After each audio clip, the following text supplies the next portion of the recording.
अभी आपने ऑस्ट्रेलिया के किसी मौलाना को भी सुनाया जो जिहाद की बात कर रहा था, और वो ये कह रहा था फिजिकल जिहाद हर मुसलमान पर वाजिब है, जायज है।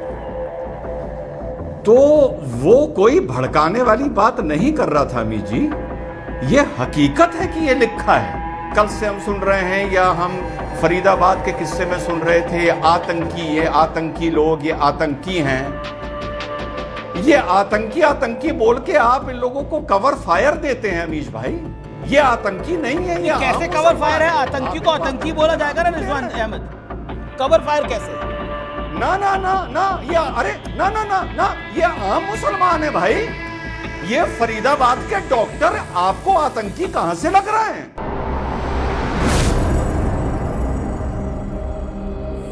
हेलो नमस्कार, सत श्री अकाल, अस्सलाम वालेकुम, कैसे हैं जनाब? तो कल एक बड़ा तीखा डिबेट हुआ, उस पर बात करेंगे second part of the video में।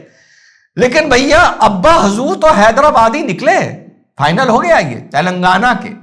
कल जब मैंने वीडियो बनाया था तो जो मैं बाहर के ई पेपर्स पढ़ता रहता हूं, देखता रहता हूं, तो उसमें यह खबर आनी शुरू हुई थी।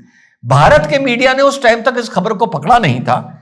तभी मैंने डरते डरते ये कहा कि भैया ये खबर आ रही है और देखते हैं कि इसमें भारत सरकार क्या इसमें कमेंट देती है। तो भारत सरकार का कमेंट आ गया है, तेलंगाना के डीजीपी शिवधर रेड्डी साहब का कमेंट आ गया है। हसनत कॉलोनी टोली चौका हैदराबादी निकला अब्बू, और उसके बाद वहां पर ये 1998 में ये ऑस्ट्रेलिया चला गया था, और 2010 में ये आखिरी बार आया था, और 1998 से 2010 के बीच में ये 6 बार इंडिया आया। 1998 में वहां जा, और ये पढ़ता कहां था ये अब्बू? अनवर उल उलूम कॉलेज से इसने ग्रेजुएशन किया था, और उसके बाद वहां जाके एक ऑस्ट्रेलियन महिला से, वेनेरा से, इसने शादी करी। वो शादी इसलिए की होगी क्योंकि ऑस्ट्रेलिया में इसको रुकना होगा। फिर उसके बाद ये एक बार अपनी पत्नी के साथ भी भारत आया, और उसके बाद 2010 के बाद ये भारत नहीं आया।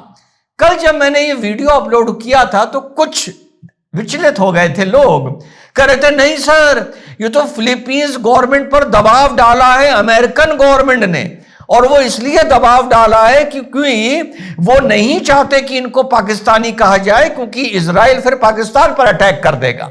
तुम लोगों को जो भी लोग मुझे ये लिख रहे थे, भैया ये तुम लोगों को जियो पॉलिटिक्स पढ़ाता कौन है? मुझे पता है कौन पढ़ाता है ना? और उसी की जियो पॉलिटिक्स पढ़ के तुम लोगों की जियो पॉलिटिक्स की वाट लग गई है, जैसे बाप की खेती है। तो मेरे भाई ऐसा कुछ नहीं हुआ है, फिलीपींस की खबर सच्ची थी, और ये अब्बू हजूर भारत के ही एंड में निकले हैं, और इसमें कोई शर्माने की बात नहीं है। जैसे बड़ी हंसी आई मुझे पढ़कर, डीजीपी साहब कह रहे हैं, ये देखिए ये एक अजीब सी नर्वसनेस हो गई लोगों को देखकर कि ये भारतीय मूल का है। अरे भैया इसने भारत का कोई नुकसान नहीं किया है भारतीय मूल का होके। इसने अपनी दुनिया में अपनी कौम का, जहां डायरेक्टली बोल रहा हूं, इनडायरेक्टली नहीं बोल रहा, समझ जाइएगा, सहानुभूति के पॉइंट ऑफ व्यू से नहीं बोल रहा, जहां पर डायरेक्टली भारत का मुसलमान कहीं ऐसी चीज में लिप्त नहीं था जो कहीं ना कहीं भारत से जुड़ा हुआ हो, जिसकी जड़ें भारत से जुड़ा हुआ हो, वो भी इन्होंने माशाल्लाह बिस्मिल्लाह कर दी है। अब वहां पर भी भारत से जुड़े मुसलमान को दुनिया में शक की नजर से देखा जाएगा। अच्छा, मैं इसको बार बार भारतीय क्यों कह रहा हूं, इसका भी जवाब दे दूं। भैया ऐसा है ना, जब बाहर जाकर किसी सीईओ का, कोई किसी मल्टीनेशनल का कोई सीईओ भारत का बनता है, जिसने 30 साल पहले भारत छोड़ रखा होता है, जिसको ठीक तरह हिंदी बोलनी भी नहीं आती है, उसको भी तो खुश हो के मीडिया भारत का बताता है ना। तो यहां पर भी जिम्मेदारी लेके बताए, और ये बताए, मुंह पर बताए कि तुम लोगों की वजह से अब भारत का के मुंह पर कालिक पूरी दुनिया में और अब लगनी शुरू हो गई है। ये कसर बची थी, ये भी तुम लोगों ने पूरी कर दी। अब तुमसे क्या मतलब है, आप लोग समझ जाइएगा। तो भैया ऐसा है कि ये भी एक खबर आई है कि मैं आप लोगों को टूल किट के बारे में बताता हूं, टूल किट कैसे वर्क करती है। अहमद अल अहमद का तो आप लोगों को पता होगा किस तरीके से उसको लगभग 17-18 करोड़ रुपए उसकी लोगों ने उसकी मदद की है, उसे हीरो बनाया गया है। अब टूल किट देखिए, चाहे भारत हो चाहे ऑस्ट्रेलिया हो, कितनी शानदार काम करती है। इसने तो चलिए कुछ कोशिश करी, हथियार छीन लिया, वो बड़ी आसानी से छीन लिया, वो एक अलग बात है, लेकिन छीन लिया।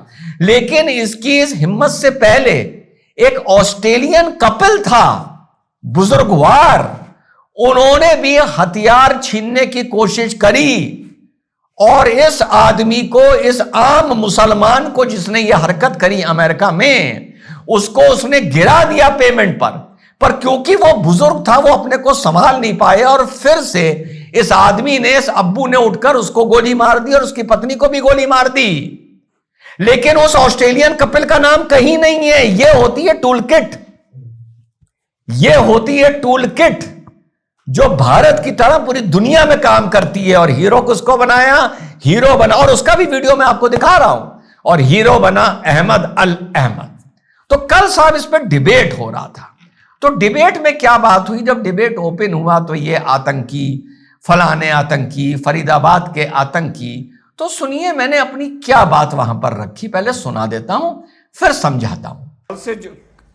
कल से जब हम सुन रहे हैं ये आतंकी थे, और अभी आपने ऑस्ट्रेलिया के किसी मौलाना को भी सुनाया जो जिहाद की बात कर रहा था, और वो ये कह रहा था फिजिकल जिहाद हर मुसलमान पर वाजिब है, जायज है। तो वो कोई भड़काने वाली बात नहीं कर रहा था अमीर जी, ये हकीकत है कि ये लिखा है, ये हदीसें रखी हैं सही अल बुखारी की, इसमें करीबन 450 हदीसें सही अल बुखारी की मैंने रियाद से मंगाई हैं, ये रियाद की रखी हुई हैं इधर। सही अल मुस्लिम की मेरे पास 5,500, ये लिखा है। इसमें आपके लिए ये चिंता का विषय हो सकता है, मेरे लिए नहीं है, ये साफ लिखा है। और दूसरी चीज जो आप लोग बताते हैं, कल से हम सुन रहे हैं या हम फरीदाबाद के किस्से में सुन रहे थे, ये आतंकी लोग, ये आतंकी हैं, ये आतंकी बोल के आप इन लोगों को कवर फायर देते हैं अमीश भाई। ये आतंकी नहीं है, ये कैसे कवर फायर है? आतंकी को आतंकी बोला जाएगा ना रिजवान अहमद? कवर फायर कैसे है? ना ना ना ना, ये अरे ना ना ना ना, ये आम मुसलमान है भाई। ये फरीदाबाद के डॉक्टर आपको आतंकी कहां से लग रहा है? ये सिडनी का किस्सा, ये आपको आतंकी? अरे आतंकी तो हमने देखा था पिक्चरों में, गुफाओं में रह रहे हैं, लंबी लंबी दाढ़ियां हैं, साफे बांधे हुए हैं, AK-47 लिए हैं, गंदे गंदे दांत हैं, पठानी सूट पहने हैं, यही देखा था ना। तो ये आम मुसलमान है भाई। ये जो हुआ है मुंबई, जो फरीदाबाद में हुआ है और जो सिडनी में हुआ है, ये कहीं भी कोई भी आम मुसलमान कर सकता है। इनको आतंकी देके आप कवर फायर ना दीजिए। या वो कोई मुसलमान कर सकता है या कोई भी मुसलमान उसको, उसके लिए अगर मगर लेकिन किंतु परंतु कर सकता है। 50 सेकंड खत्म हो रहे हैं। इतना कहूंगा कि पहले हम सुनते थे कि 5% के चक्कर में 95% बदनाम हो रहे हैं। यह फॉर्मूला भी गलत था। आज देश को नया फॉर्मूला दे रहा हूं। 90% के चक्कर में 10% बदनाम हो रहे हैं। ये कहिए, ये है कड़वा सत्य। ये कहना तो गलत हो जाएगा। नहीं, ओके अतिकुर रहमान, तो इस पॉइंट से आप एग्री करते हैं? दूसरा बात आप ये, अरे तो ये ठीक है ना। अरे भाई ये कहना तो तब भी गलत होता ना जब फरीदाबाद से पहले मैं कहता कि डॉक्टर आतंकी बन रहे हैं। अगर मैं ये कहता, आप कहते आप कैसी बकवास कर रहे हैं? अरे 10 बने ना आतंकी डॉक्टर, खाते पीते। जी हाँ साथियों, तो सुना आपने मेरा पॉइंट ऑफ व्यू।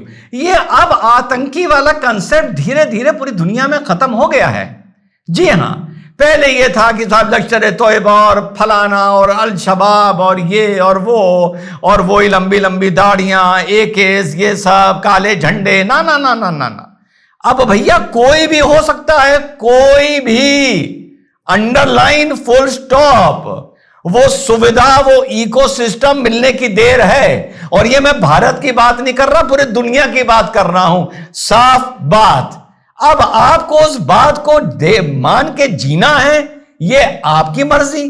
नहीं मानना है, जिद करनी है, पॉलिटिकली करेक्ट होने के चक्कर में, सेकुलर होने के चक्कर में, ये आपकी मर्जी। और वो हैदराबाद का मूल निवासी था। इससे एक भारत माता के सपूतों को शर्मिंदा होने की जरूरत नहीं है। बस ये चिंता करने की जरूरत है कि इन हरामजादों ने भारत के पासपोर्ट को और भारत को वहां पर जाकर बदनाम किया है। यह हमारे लिए चिंता का विषय है। इसी बात पर कुछ लोगों को शर्म भी आनी चाहिए, लेकिन उन्हें शर्म नहीं आएगी क्योंकि वो बेशर्म है। जय हिंद, वंदे मातरम, खुदा हाफिज।